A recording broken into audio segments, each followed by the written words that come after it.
क्या हो अगर मैं आपसे कहूं कि भारत की धरती पर कभी ऐसे साम्राज्य थे जो रोम और फारस जैसे महान साम्राज्यों को भी चुनौती देते थे, पर आज उनके नाम तक इतिहास की किताबों में धुंधले पड़ चुके हैं।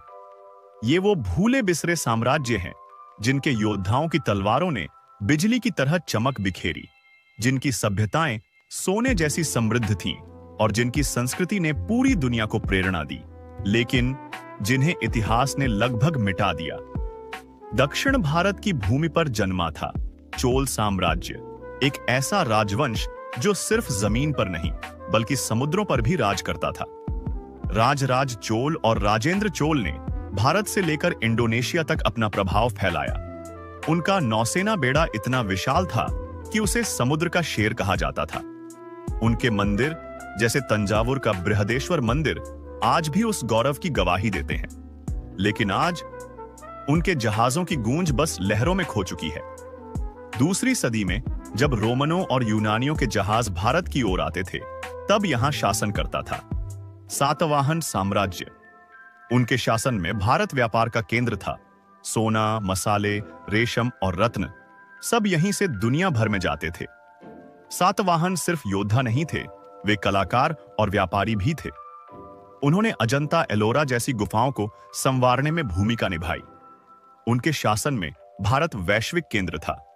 एक ऐसा समय जब सोना भारत में आता था, जाता नहीं।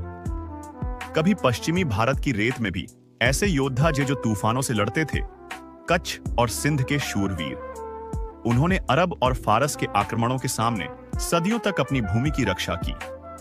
उनकी रियासतें भले अब इतिहास के पन्नों में खो गई हों, पर उनके साहस की गूंज आज भी लोक गीतों में सुनाई देती है। ये वो योद्धा थे जो रेत के बीच खड़े रहकर धर्म, संस्कृति और पहचान की रक्षा करते रहे। और शायद यही भारत की असली ताकत थी, झुकना नहीं। पूर्वोत्तर भारत की पहाड़ियों में छिपा था कामरूप साम्राज्य, जहां तंत्र, शक्ति और आध्यात्मिकता का संगम था। विदेशी आक्रमणकारी कई बार यहां पहुंचे, पर कोई टिक नहीं पाया, क्योंकि ये भूमि सिर्फ शक्ति की नहीं, रहस्य की भी थी। यहां देवी कामाख्या का मंदिर आज भी उन पुरानी परंपराओं की छाया को सजीव रखता है। कामरूप वो साम्राज्य था जो युद्ध से नहीं, अपने रहस्य से अमर हुआ।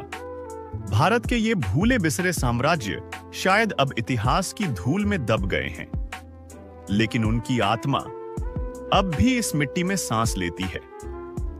जब अगली बार आप इस धरती पर चलें, तो जरा ध्यान से सुनिए। कहीं ना कहीं हवा